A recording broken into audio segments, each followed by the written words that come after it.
Hey guys, my name is Siddharth Dhyani from TV9 Digital. As you can see, I'm at the Big Dance Center. If you have an inclination towards any form of dance, you would have come across this logo at some point in your life. But what happens behind the scenes of this studio is something that has always remained unsaid, which is why we interviewed the founder and faculty of the Big Dance Center, Atul Jindal, who is also a choreographer in Bollywood. This is what he had to say. My name is Atul and I'm a faculty and a founder, director of Big Dance Center. I am initially trained in Indian classical dance form, semi-Indian classical dance form with Sadhya Mr. Santosh Nair. It's called Mayur Banchao. And then I moved into more Western styles. I am trained in Broadway Dance Center, New York. And then I'm doing choreographing and directing music videos in India. And I've done my music video training also in USC, which is University of Southern California, LA. Yeah, that's pretty much about it. You recently started choreographing a few songs for Bollywood also, right? Like I think you choreographed Saiyaan Ji for the... Yeah. The last one was Saiyaan Ji. The whole game started with initially in 2013 with Blue Eyes. And then we did a lot of Bollywood songs, yes. All right. So, obviously you just didn't come into the city and then become a Bollywood choreographer overnight or like become the founder of a, center overnight. Of course, there was some struggles that took place. How did it all start? When did you realize you want to be a dancer and what is the sacrifice and everything that you had to make and convince your family for the same?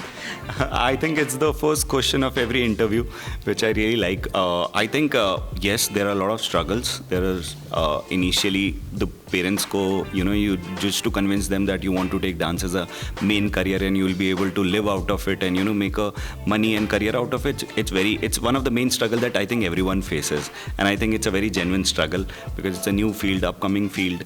Yes, that was one of the struggles that we faced. But I think with time, people and parents also understand and you can overcome if you are very passionate and you know that what you want to do.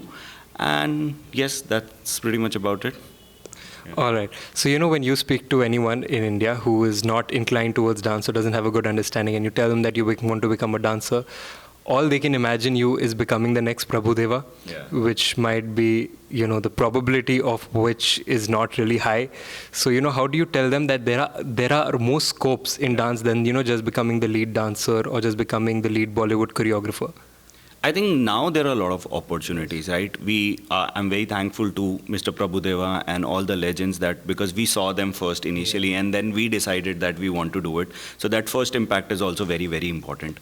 But I think now the dance career and dance field as a dance education has many parts to it. It has become very versatile. You can become a teacher. Teachers are given huge amount of respect and work in Indian dance education system. Then you can be a great performer, you can perform for shows, you can do corporate events, you can do the underground scene of battles. Thanks to Gully Boy and Ranveer Singh and Divine, the whole scene has become a very huge, like you can be a part of a system and still get the recognition and money, and reality shows are there. Then you have a choreographer, choreography is not primarily just for Bollywood. There are ad commercials, there are music videos, small music videos. Punjab industry is growing very strongly. And then there are tours, like international tours, on-stage tours.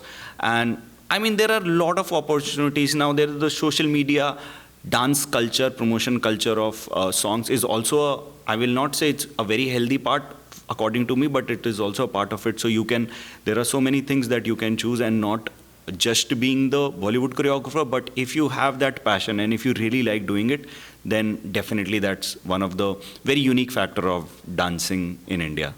So this point actually brings me up to my next question, which is social media. Yeah. So, ever since the algorithm, changed and they brought in Reels as, a feature of Instagram, social media has seen a boom, right? You've seen a lot of content coming up, which also, I think, attracts a lot of audience. Yeah.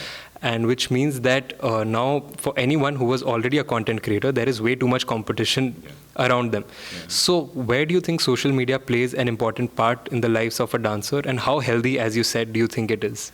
I think right now, the whole system around social media is very important for any dance, any business, any entrepreneurship, I'll say. But we have to use it very wisely. It's like a two-sided weapon. I always say this to my students. You can use it in the benefit of it, and you can also use it too much, which will not benefit you, right? So you have to be very sharp and understand how much you have to use social media. Yes, social media is very important to reach out to more and more people and take your art to different countries, different people, different matrix and everywhere. But if you put too much time into it, because your social media is healthy because of your art, your art is not dependent upon social media. So you focus on art and then use social media as a publicity medium. And then you will be like much more happier also, and then more and more people will appreciate art. But if your art is dependent upon social media, then it kinds of, that's what I don't like, to wake up every day and think about creating rather than create a art and post on social media. I think you will understand there are two different parts to it. So use it for the betterment and the reaching out to more and more audience. The social media can be very helpful that way. I think that was very well put. Create art, don't post it. Yeah. All right. I mean, post it, but that shouldn't be the main objective. So before we started shooting for the video, I was speaking to you a little about dance, and I spoke to you about foundation, which you said is a popular misconception in India. Many people, they don't start with foundation, they just jump into choreographies, and foundation is the base of any dancer. So when you say that, what exactly are you implying? And, for someone who has no prior knowledge of dance, how important would it be for them to first go and look into foundation? I think foundation is very important. If foundation ka matlab is the base of everything, right? So in any art form, if you are DJing, if you are architect, or you are anything, if you are in any field, the foundation of every art or every business is very important. What I mean by foundation is something like, if you go into a choreography class, it's a step on a song. But where is the orientation of that step comes from? What is the detailing of that step? What is the history behind this step? If you understand those steps and drill those foundations again and again and again, and when you use those foundation into your choreography, you will look better. Instead of just putting few steps together on a song will make it choreography, but when you have foundation behind it or a groundwork behind it, you will look much more mature when you are dancing on that specific choreography. So I feel foundation is very important. All right. Yeah. So, the pandemic, I don't think it really interested any dancer, because I've been to a few dance classes and I've seen that how much do dancers love the vibe of, having each other around and, the cheering themselves up. So I think the pandemic was a low blow to all of them at that point. But I saw many of them took to online classes at that time, and many people around the city or the country for that matter benefited from the fact that now they can take classes from their favorite instructor without actually having to travel from another city, which has brought them to terms with the fact that online classes is something that can help them in the future. So now when online classes has become the new norm, how do you plan on still promoting offline classes? What is it about offline classes that would interest a student to come into a studio to, walk that extra mile just to, take that studio class? I think those both of the things have their own plus points. I think virtual is very good. What you said is exactly right. Now you can get in touch with any teacher, not even in India, not even in your city, but all around the world. So you can't travel to New York or LA or London to train, but now the virtual platforms has made it so easy and approachable, and also very reasonable in terms of money, that you can reach out to teacher and learn from them. But it can never honestly replace the live classes, because the vibe and the oneness, because you don't only learn from your teacher, you learn from the whole class. If you have 20 people, you learn from everyone.